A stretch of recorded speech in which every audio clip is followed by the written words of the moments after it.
everybody. You're listening to the Impaired Files with the Nerd Chicano, aka Raul Alejandro Mendoza, and this is the 7th edition. And I'm gonna try something else today. I'm gonna try something different today. It's something I've been thinking about doing. So no interview today, guys. But I hope you guys enjoyed this one that we're gonna do. As always, I'm continuing on from last week's episode with Alexandra Almeida. And I'm bringing her back, and we're going to have ourselves a nice little conversation here, like a good old 35 minute conversation. But say hello, Alex. Hello, everybody. What's up? Yeah. You're back in the hot seat today. Hopefully this time it's not all about me, No. I mean, it's not going to be all about you, but, we're going to be talking about things that, we're kind of passionate about today. And yeah, I'm trying to do something like this. I said I kind of have an idea in my head. I want to do an interview and then bring that person the following week to have a conversation with them about a certain thing. But we're gonna try it out. If people really like this, and if I enjoy it, then I'll probably do this.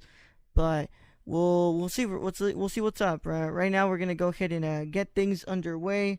But first, I have to remind you all that this episode is available to Patreon supporters at the $1 level and up about a week early before anybody else gets to hear it on the public feed, on the Nerdcore podcast feed. So, you can go and support us at www.patreon.com/thenerdcore and pledge to that $1 tier. And, you get this episode a week early. So, also got to give a huge shout out to our executive producers of this podcast, aka Grayson Barker. He's the original one, the OG. You can follow him on Instagram at GraysonBarker98, Warlord him at 98 on Twitter. Also Shane, that you can follow on Twitter at XSRRKK Twitch, and watch him on Twitch at twitch.tv/XSRK. Okay, I said it correctly this time. And also Journey, you can follow Journey on Twitter at icedmocha_Jorn, JOURN. Alright, so it looks like the important stuff is kind of out of the way right now, and now we can finally get into our topic today.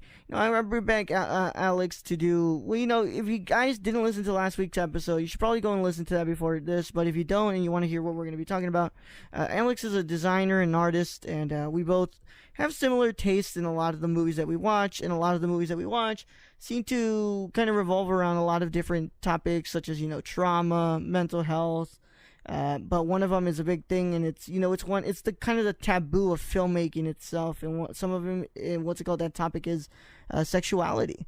So today we're going to be talking about sexuality, and I just kind of want to point something out before we actually start. If you are uncomfortable with the topic of sex and talking about sex. Look, I'm not going to talk about my sex life here. So, I'm talking about it in film. But if that makes you uncomfortable, then I understand why you would stop listening to this. But Alex and I are going to be talking about sexuality in film today. Yeah. So, this is going to be your moment before you guys can get out. Before we start talking about this taboo subject in film. It's a big thing. The old age joke of wow, watching a sex scene with your parents is so awkward, right? That's like the super old joke ever since the beginning of films.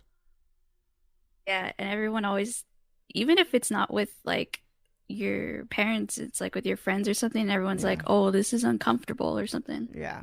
A lot of that comes from the way that we're conditioned to look at sex as well. Oh yeah, completely. Yeah. It's how you're brought up, basically. Yeah.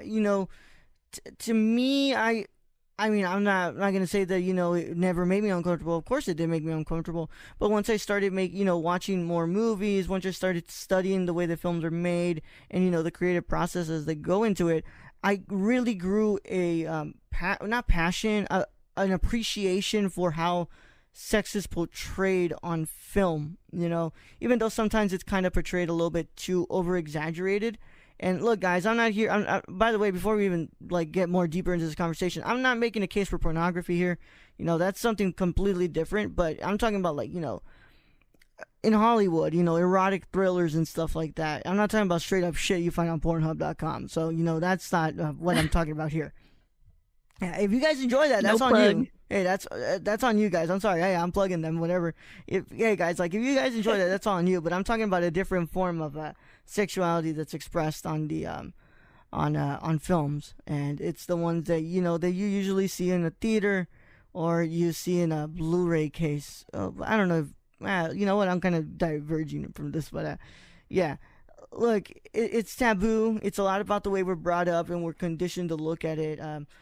I think that for like the longest of time, whenever it was like, I still get it. I tell people, like, people ask me like, what are my favorite movies? I tell them I like sci-fi, I like westerns, but I'm a really big fan of erotic dramas. And the first thing they say, it's porn. So I'm like, no, dude. It goes, well, what's an erotic No. drama? And I'm like, it's a drama that has a little bit more, what's it called, sexual intercourse, or sexual intercourse is a big part of the plot, you know? Yeah.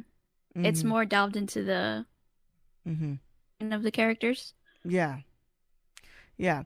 So, I'm some of my favorites, of course, I'm Gaspar Noé's Love, um, Nymphomaniac Volume 1 and Volume 2.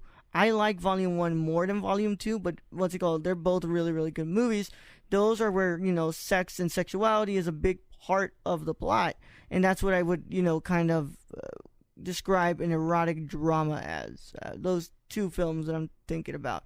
And, there's a lot more films that where it's straight up a drama, but there is sex in it. But not all dramas can be erotic dramas, what's it called? But all erotic dramas are dramas. And that's the best way I can kind of put it. hmm Alex, did I lose you? No, can you hear me? Yeah, I can hear you. I can hear you. Okay. Yeah, I don't want. Yeah, my internet sucks, but it's all right. Yeah, so one of the first, what's it called? The example I brought up was Gaspar Noé's Love. That's a director that we really, really like, and what's it called? That film. I remember, I remember when I told you I was gonna watch it, and you're like, "Wait, have you ever watched this movie before?" And I'm like, "No, I've never. I've heard of it, and like I've seen it here like the whole time. I've watched other films from Noé, but I click it, and I'm like, oh well, this is like I said, okay, how's this gonna be? The credits, the opening, like, what's it called? The first logos come up, and then boom, right there we go. At We the hit, title screen. yeah, and then boom, it's right there, man. Someone's getting jerked off. And I'm like, oh, okay, wow. So this is how it's gonna start. And the film kind of dwells deeper and deeper into the two characters' relationship, and you really start to see how a lot of these films believe that sex is secondary to the relationship, but in Gaspar Noé's Love, sex is part of the relationship, and it's a big part of why that relationship doesn't work. Yeah, he uses it a lot in to form like a strong bond between the two people. Mm-hmm. Yeah. Yeah, so then when the three-way happens, that's really where the problem begins, and Electra and Murphy's relationship kind of dwells out, and it kind of becomes this whole big mess. Oh yeah, everything goes Mm-hmm. out of control when she's fantasy a little Yeah, bit. yeah, because he starts sleeping with the other one, and she ends up pregnant and stuff like that. So it's not used as a like, oh look, here it is, just look at it. Like, it's not as basic as that. It's actually curated into the plot. Yeah, it's kind of what moves the story along, actually. Mm-hmm. Mm-hmm. Yeah. And I was, like we were talking about yesterday when I told you, because I told you that I wanted to buy Climax because, it's already on digital. And I'm like, I'm so tempted. And you were like, oh, I'm going to act like I didn't see that tomato meter because it was like 71%. And you're like, oh, crap. Yeah. And I was like, you know what? I'm kind of interested. Let me go check out the tomato meters for all his other films. And the two films that he kind of, what's it called? That are rotten are actually the two of them that I really like the most. So Love has a 55%, and then Irreversible has a 57%. Irreversible is the one that he popped off with. Like, that one was the one that really got his name out there. And I was like, wow. And, I checked the critics, and all of them kind of have the consensus that, that Gaspar in a way just uses sex as a shock factor. And I don't know if I agree with that, Alex. Do you agree with that? I don't, but I don't know. I feel like that's also the way they view it. Like, Yeah, yeah, yeah.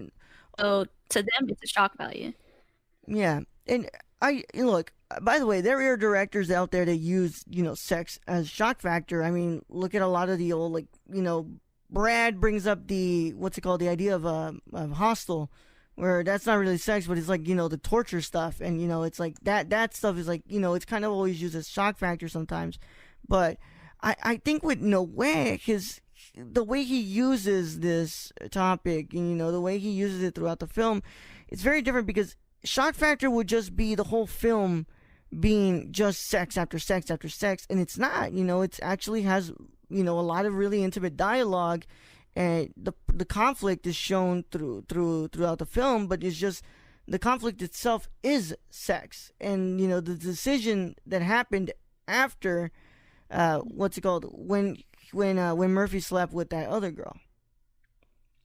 Yeah, and also I think the other conflict is when you really see how they're starting to disconnect is when she takes Murphy, I think, to the sex party or something like Yeah, that. yeah, He yeah, gets he gets upset.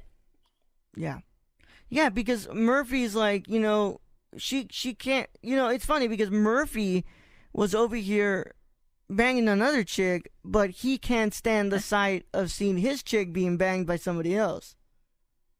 Right? He can't even stand the sight of seeing her ex-boyfriend around her. Yeah. Yeah, and he's like just being like, jealous. By the way, that was a Gaspar. That was him in that role. He was the ex-boyfriend. So, I what's it called? He's like jealous, and he's like, "Oh, like I know you're cheating. I know you're cheating. I know you're cheating." But like deep down, like, dude, you're the one who was cheating as well. And yeah, and it just shows like how the relationship kind of devolves, and it becomes this messy, messy thing, and it all stems from just that one decision that he had of sleeping with the other chick. And The younger girl. yes, yes, excuse me. Yeah, and a lot of these films don't always get distributed the way you want them to be, like in the theater experience, because it is I if you think watching it with your friends is uncomfortable, imagine watching it with like a whole packed full of a room packed full of people, and I believe Love was actually distributed in 3D. Some of those screens were in 3D. Yeah, because of that one scene. Yeah, I was like, holy shit! Like, okay, yeah, what's it called? So that's a little bit too much experience for me. Yeah, it's a little bit too much experience for me too.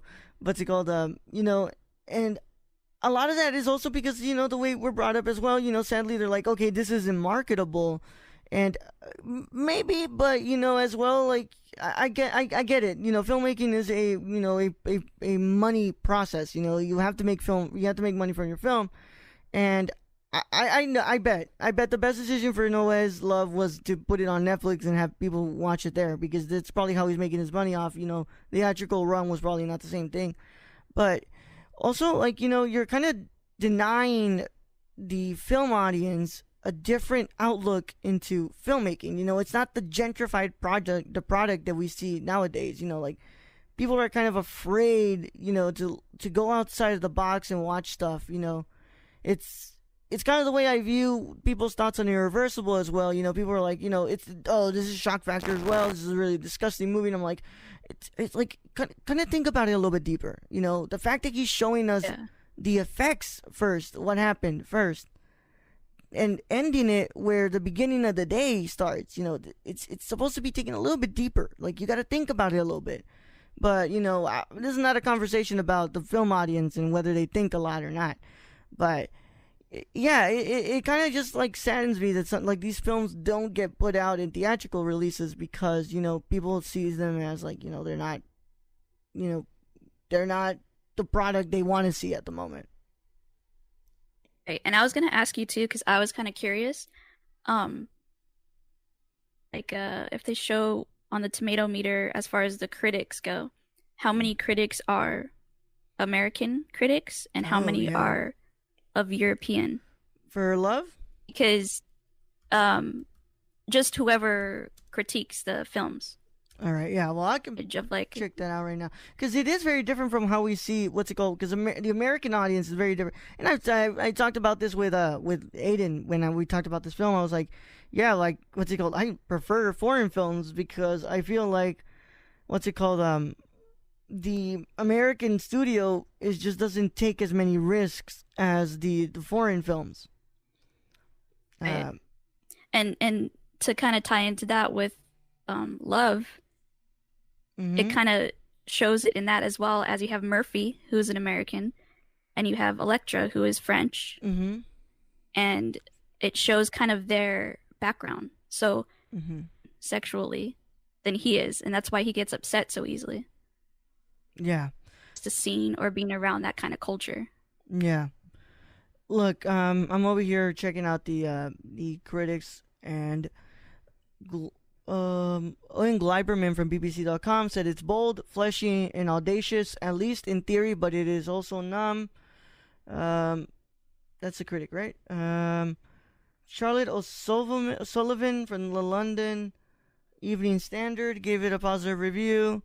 Kevin Mayer from the UK gave it a rotten review. The art house provocateur Gaspar Noé is famous for brutalizing his audiences. Now he's back with Love 3D, and this time he's done it solely with the power of boredom. Wow.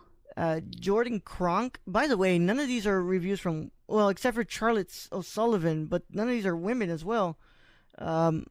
Jordan Cronk, Little White Lies.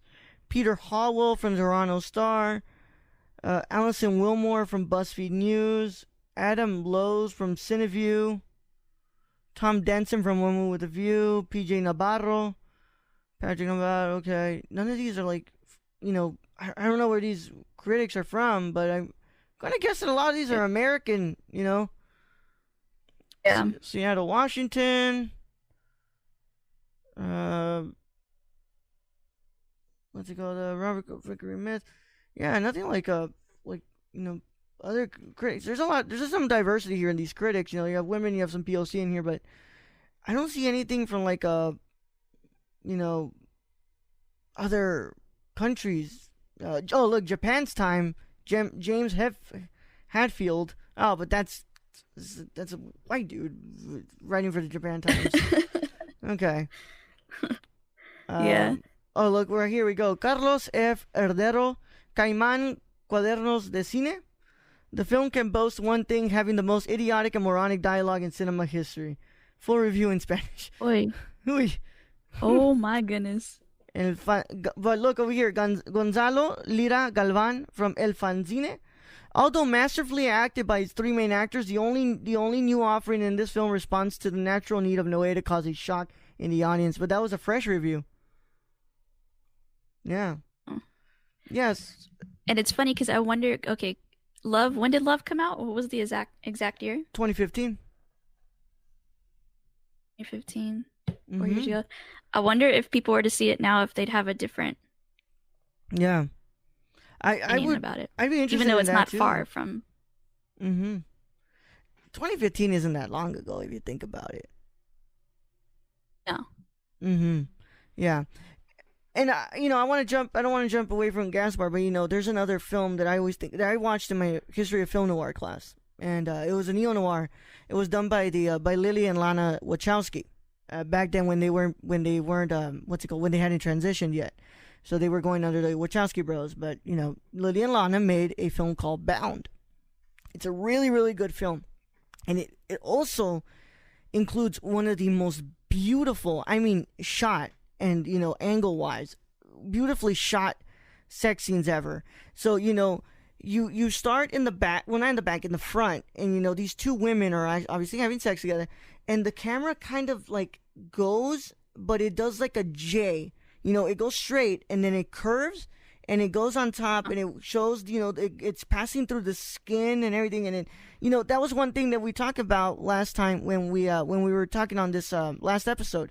we were talking about, like, over here people are like, oh, how can you watch that? And you're like, well, look, I'm over here appreciating the colors, and I'm appreciating the cinematography and the angles which the camera. And I went back and I thought about Bound. I was like, oh, there's a beautiful shot. Like, I was thinking about, like, I don't even care what's going on in this shot right here.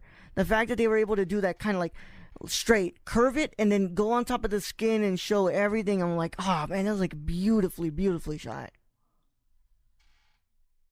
Yeah, because I don't know. I mean, you could see the appreciation in the process of how it was shot, but people, I guess, they're so shocked by what's happening literally right in front of them. Forget everything else. Yeah. And now they're like, oh, I feel weird. Yeah, like, I feel weird. And, like, I understand. Like, we're not here to discredit that. Like, I can definitely understand where people are kind of coming from. But, there's also... Well, look, I found another critic from En Filme, from Sofia Ochoa Rodriguez. For a woman that knows nothing about what's going on inside a guy's head, this can be the perfect guide to understanding the opposite sex. Gave it a score of 4 out of 5. Oswaldo Betancourt Lozano from Chilango.com. A great movie, but differently, not for those who get offended easily. Original score of 3 out of 5. Jesus Chavarria from Cine Premier. Despite being interesting, it's inconsistent and is both a demonstration of the courage as a director as well as its shortcomings. 3 out of 5. So, a lot of these are not kind of like bad reviews, but also some of them kind of say, like, oh, a lot of it is a shock factor and stuff. But like you did say, people are kind of entitled to this opinion, and we're the way we consume film and the way that we interpret film is very different between other people. Like, you and me probably have different ways we interpret some movies. We kind of have the same opinions on a lot of things, but if you were to ask the interpretation of a certain movie, it's going to be different from somebody else. So if people think that this is a shock factor, then okay, yeah, I can get where you're coming from, because you're entitled to having your interpretation of the movie. Right. And it's funny because I would probably never, not even never, if I were to recommend these movies to any of my like friends or something like that, they'd probably be like, what the hell did you just make me watch? And I'm just like, Yeah. well, It's called art house, baby. Art house. That's the House, there you genre. Art house, man. By the way, how did you get into Gaspar's filmography? Who recommended him to you? Nobody recommended him to me. I just found Love on Netflix. Oh, really? Damn. So I just clicked it. Yeah. Yeah, I just clicked it, watched it, and at first, like, obviously the opening scene, like we just said earlier, was like, you're right in it. So I was like, oh shit. All right, I'll give this another like 10 minutes, and if something doesn't change, then maybe I'll just, dip out. But no, then it goes back into Murphy when he wakes up, about how he hates his life and all that other stuff. Yeah. So I was like, oh shit, this is kind of interesting. So then it just kind of hooked me. Yeah. And then I was like, okay. And then I looked up Gaspar, and I saw all his other movies. And I think at the time, also like on Netflix as well at the time. Which one? Irreversible? And so I was like, okay. The Void. The Void. Oh, Enter the Void. Yes, Enter the Void was on Netflix Yeah. for a bit. The bastards took it off. No. Yeah. And so I went and watched that, and then I just went and watched his other ones. Yeah, Enter the Void is a really, really good one. It's a really interesting looking one. God, this just devolved into the conversation on Gaspar. Yeah. No. Yeah. That was another movie. I know that's a really, really good movie too. It's visually really good too. It's like, it's literally a fucking drug trip. Yes. Yes. Big time. Yeah, he's always it's not sex. He's always talking about drugs too. But the fact that he did say that he shoots a lot of his films on drugs, I was like, oh man, that's crazy. Like, damn. But whatever, so man. Transparent. So like, he doesn't care. Yeah, it's like, that's kind of like bold for a director, and that's also in the way that they portray these scenes. It's bold of a director to choose the way that they want to present the subject matter. And the Wachowskis presented it in a very different way. Gaspar presents it in a very obscure way as well. and Von Trier does it in a Hmm. certain way. And a lot of people knew when it comes to TV as well. People were like, "Oh, HBO, that's where you're gonna get all the the nudity and stuff." And I'm glad that HBO recently added a consultant, a sex consultant on set to make sure that that Cool. everything is being performed safely and nothing is being no harassment is being done. Which because I agree with Right. that. I agree 100% that there should be a consultant on that set because sometimes especially if you're a director who's starring in the film, you kind of write scenes for yourself, and you're like, how am I as an actor going to trust this director if he maybe he wrote something for him to do that he might not see a use for it in the story, but he wants to do it. And I think that there should always be kind of somebody on every set if there's going to Mm-hmm. be a just make sure nobody's Yeah. overdoing anything, crossing Mm-hmm. any lines, any boundaries that these actors have placed. Because I have a feeling that like a lot of people see it as, oh, these actors sign on. That means they're signing away. Yeah.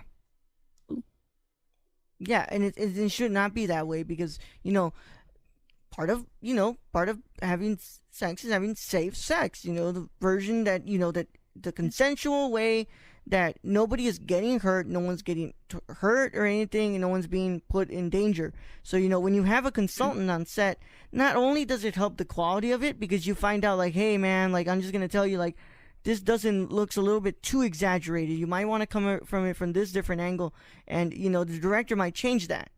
But it also makes sure that all actors on set are being safe and they're being treated, the way a director should be treating their cast, which is, in a good manner and making a safe work environment. And I'm really glad that HBO did that.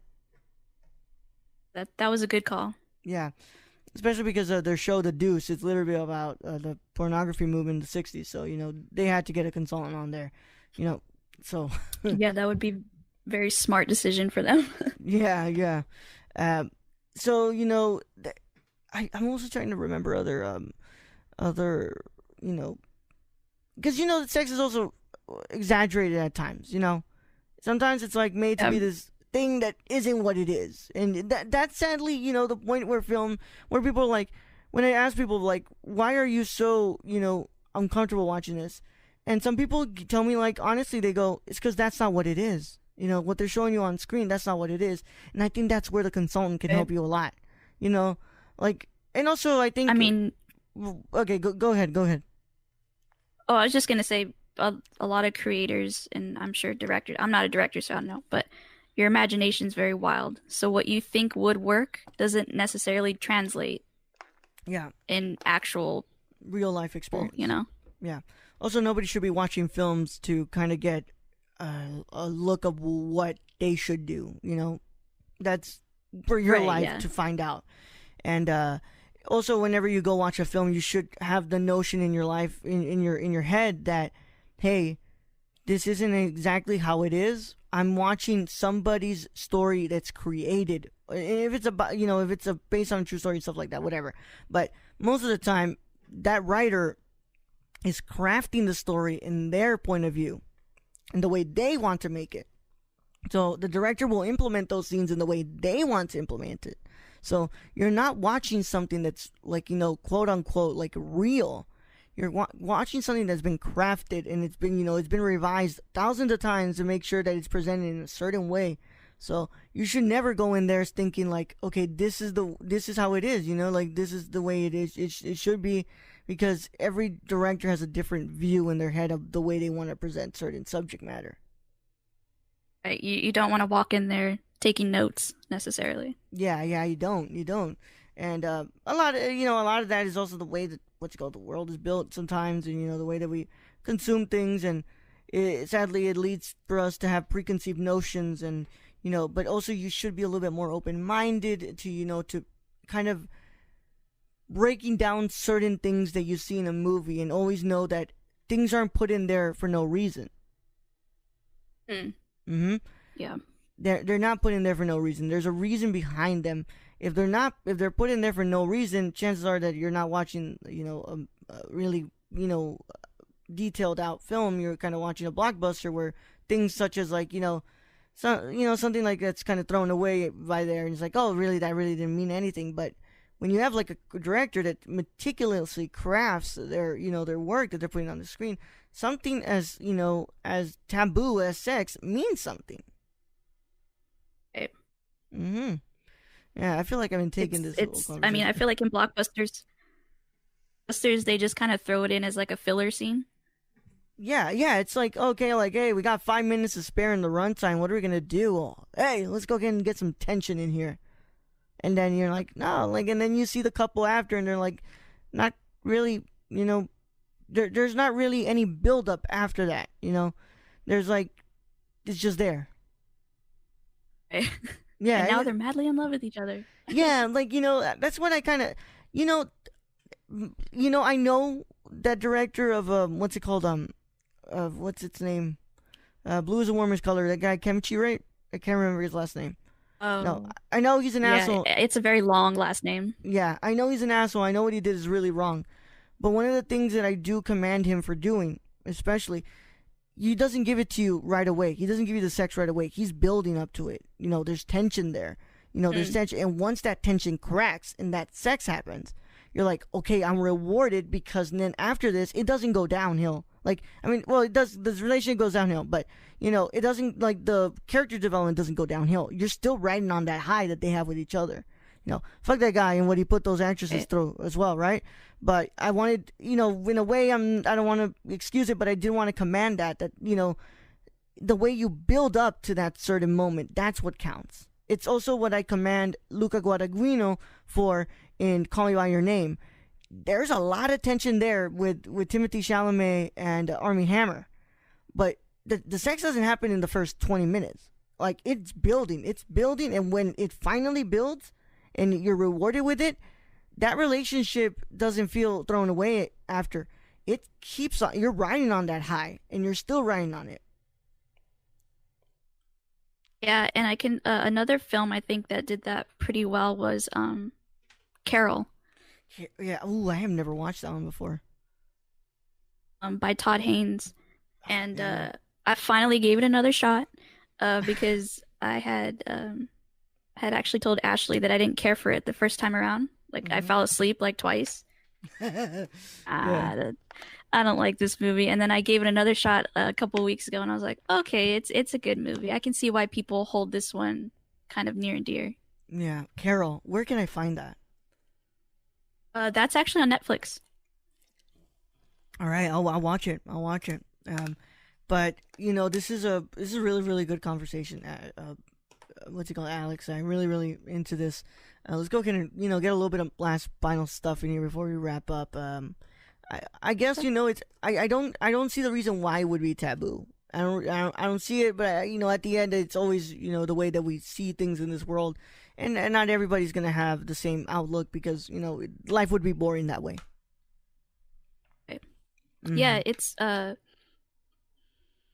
too, because I kind of grew up in like a traditional Catholic background Mm-hmm. where you don't necessarily talk about these things in the open Yeah. so freely. Yeah. But I just kind of if anybody ever meets me or knows me, they know I'm the opposite of traditional. Yeah. I think it's just kind of just how I ended up being, and so I don't mind talking about that kind of stuff. Yeah. It's and it's also because society has made it look like, oh, if you talk about that stuff a lot, oh, you're a slut or something like that, right? It's like Right. these societal kind of like constructs of what where these things, like if you're asking me about why I like Bound so much, I'm gonna tell you, well, first of all, I think the fucking actresses are great at what they're doing, and I also love the way they pursue their relationship and the way that it's presented by the Wachowskis. Or you're talking to me about No Way Is Love, and you're like, why do you like that? It's like straight up porn, isn't it? And they're like, no, it's a little bit different. I really like the way those sex scenes are shot, and I love the way that the camera does not kind of go away from them. It really concentrates on because you see some of those shots, and it's, what's it called? Especially, I'm gonna not use Love anymore. I'm gonna go to Irreversible. That, like, at the end when Vincent Cassel and that girl, I can't remember her name, but she's a really really good actress. Monica Bellucci. Monica Bellucci, yeah.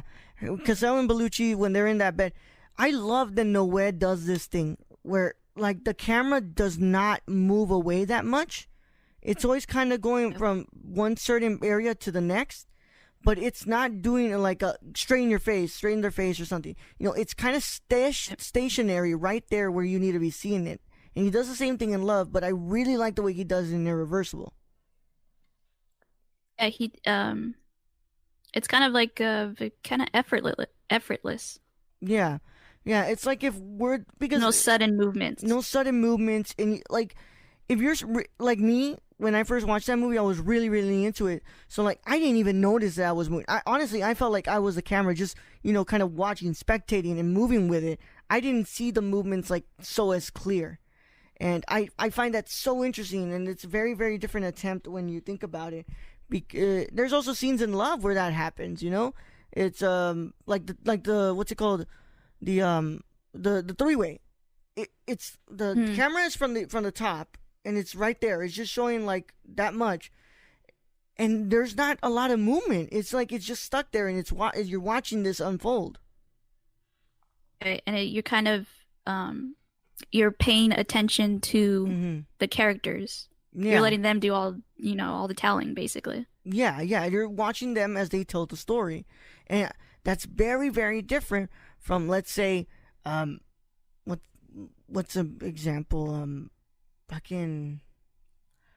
Like some regular movie where it's softcore, and it just kind of like side angle. Yeah, just the side angle, or it concentrates on the hand gripping the arm, or the what's it called? It's about to show the nipple, and it's just showing the hand like caressing it or something like that. Yeah. Where it's like it's supposed to be intended, but like sometimes when you take risks and you show what's happening, it can really be beneficiary for the plot. Right. It's just showing the intention of what's going on as opposed to just showing what's actually going on. Yes, exactly. And I commend that guy so much for what he does with that camera, especially in those two films, because it's a very different attempt. And a lot of his career is built on doing things that are out of the ordinary, and I really like that. Yeah. But I'm so interested in the fact how different it is, like because he's from Argentina, but he really developed his craft in France. So you also look at all the French films, and you're like, wow, the different ways that these scenes are shot from when you're kind of mastering your craft in a different country other than the United States. Yeah, and it's also because I've seen some French shows as well. Oh yeah? They don't have like God, I don't even know how to explain it. So they don't use any set. They just use it like, okay, this is ship. This is normal. No need to like, oh my God, they're having sex now. Blah, blah, blah. But when you see American TV shows, it's just like one scene that they have throughout an entire season. Yeah. And it's like, okay. Yeah. And then whereas French shows throw it in whenever. It's just like, okay, yeah, cool. And when it happens, you have the really intense music playing, and it's kind of really you're the what's it called, the camera angles, like really making you feel like you're kind of claustrophobic. A lot of the I feel like a lot of people need to understand too, like the reason you feel kind of uncomfortable sometimes is the angle that it's being portrayed in. Like if it's really close up, it's like all up in it. I'm all up in it, and you're like, oh man, like please let me breathe, let me like kind of step back, let me breathe here. Right. I think that's so interesting. Like an intense, like pushing you into it, as opposed to just sitting back and observing it. Sitting back and observing, yes, I agree. And this is really, really fun, and we're gonna have to keep on doing this more. We'll see what we can do later, but for now, I think this is a really, really nice way to stop. This is a place to stop. I want to recommend you guys to go watch some of these films. Watch these with an open mind. Understand what you'll be not understand what you'll be watching, because like everything can be understood.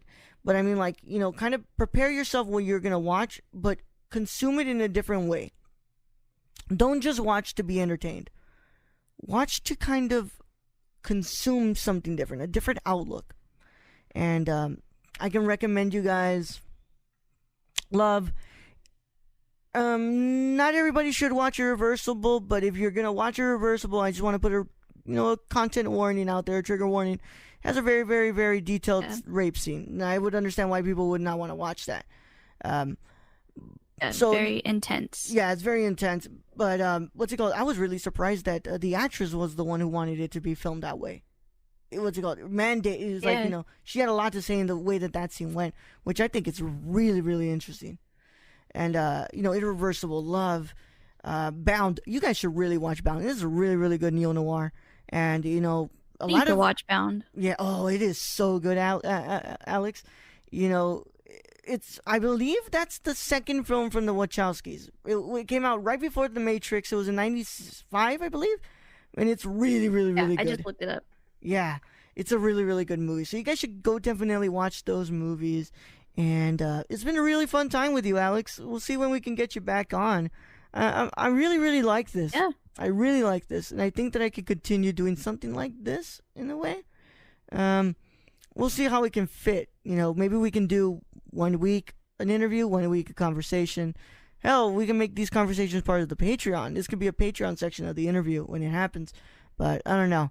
We'll see what we can do. Alex, as always, you want to let them know where they can find you? Yeah. You can find me on Instagram or Twitter at alexalm_design. Mm-hmm. And yeah, that's about it. Yeah. You have any other recommendations from what I like? Other movies that you think that you can recommend them, apart from the ones that I just talked about? Let's see. You said Nymphomaniac, right? Oh, I didn't recommend that one, but I did use that one as an example. Yeah. I wouldn't recommend people to watch that just because, well, first of all, there's 2 parts. Yeah, it's a long one. Yeah, it's Yeah. very long. Mhm. I kind of feel like it touches on everything of like sexuality wise, I guess. Yeah, that one really. Into Mhm. realizing it, Mm-hmm. kind of becoming done with it in a way, like Yeah. you're over it Yeah. type of thing. Yeah. But I would recommend that. Yeah, that one's a really, really good one. It's a really, really good one, and I really do recommend that one too. What else is a good one for you to recommend? Carol. I'm gonna go watch that for sure. Call Me by Your Name's a really, really good one, guys. You guys go watch that one. God, they're both really good performers in that movie. I'm hoping that they give us a solid freaking good old Sequel, yeah. film here. I'm kind of tired of historian type films. Yeah. You know what I'm saying? Yeah. All right, I get it. Mm-hmm. Yeah, no, I 100% agree with you. So, if you don't have any other recommendations, we'll go ahead and part ways here. As always, you guys can leave a rate review on your podcast app of choice. Go ahead and follow the Nerdcore, the podcast network that this show is a part of, on Twitter at the Nerdcore _, Instagram at the Nerdcore. Also join the Facebook group, the Nerdverse, the official Nerdcore group, to talk about all the wonderful discussions in the world of nerd culture. Or you can just post about how Brad is wrong or something. I don't know. Kind of direct all the hate mail to Alex at strawhat_Alex. Yeah, if you didn't like this episode, you think that we should never talk about sex, please direct all the hate mail and all the concerns to Alex at strawhat_Alex on Twitter. Please do it. I'm not gonna bother reading it, and he's probably not gonna bother reading it. Don't do it either. don't at me though, because I'll go off on your ass. No, I'm just kidding. Yeah. Well, no, not. Well, there's 2 other. Look, I already talked about how I need to make a nickname for one of you Alexes because yeah, what's it called? I say Alex and they're like, which one? Well, Alex Flores, that's our Alex, and then there's other Alex, it's you, and I'm like, well, they're both our Alexes, but they're both have the same name. Well, not the same name, but same shortened version of their name. Right. Yeah, but I hope everybody's having a wonderful Weebs, time. Alex. Yeah, Alex is the weeb. That's the weeb. But I can't just say, hey, weeb, what's going on, weeb?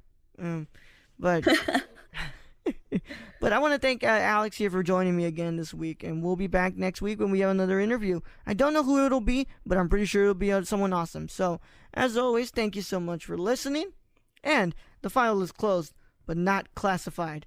See you guys on the next one.